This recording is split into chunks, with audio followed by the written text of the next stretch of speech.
Nginibingelele ngiphinde nginamukele kwiNyakazo TV umqolo channel. Sacela wenze kulungelayo uchofe ibhathini elibhalwe ukuthi subscribe kuzoba ngokuqala uthola izindaba ye-channel yakho oyithanda kakhulu iNyakazo TV. Bafowethu ngibonga i-support enithena nginikeza yona bafowethu. Selokhu ngaqala bafowethu ngonyaka odlule ngoSeptember bafowethu. Ngibonga kakhulu ukuthi ngize ngifinyelele kuma-subscribers bafowethu awu-4,937 kodwa khuphuka i-second ne-second. Kuyangithusa-ke bafowethu lokho, kodwa bafowethu ake ngingakhulumi kakhulu. Ngibonge nje i-support yenu bafowethu enithe nangipha yona. Bafowethu nginilethele iy'ndaba ey'the ukuhlekisa kancane bafowethu.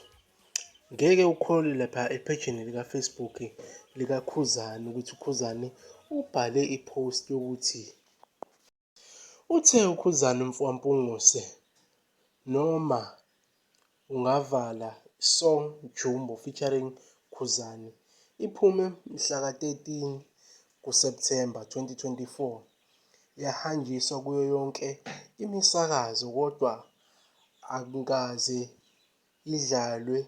Manje uJumbo uthi usola mina, ake nikhulume naye nimu-understand-ise bafowethu. Ubhale kanjalo nje Ukhuzani mfwampungose bafowethu ekhasini lakhe lika-Facebook.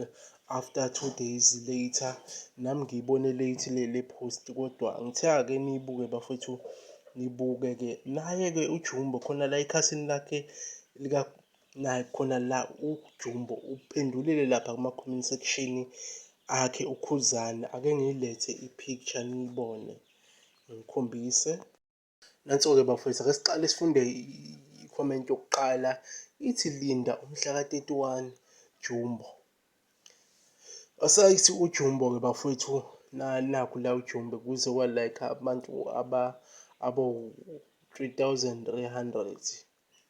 Ithi ngivalwe wena, washefaka emoji ekhalayo bafowethu. Yizona-ke indaba engilethele zona ezanamhlanje bafowethu. Ake nibeke uvolweni lapha kuma-comment section nisho ukuthi labantu bebedlala noma into e-serious noma kanjani. Nibeke nje uvolweni mhlampe enaziyo iy'ndaba zomculo-ke bafowethu. Ake nibeke nje uvolweni bafowethu sizwe ukuthi into e-serious noma bebeyidlalela nje into abekade bey'ncokolela kuyo.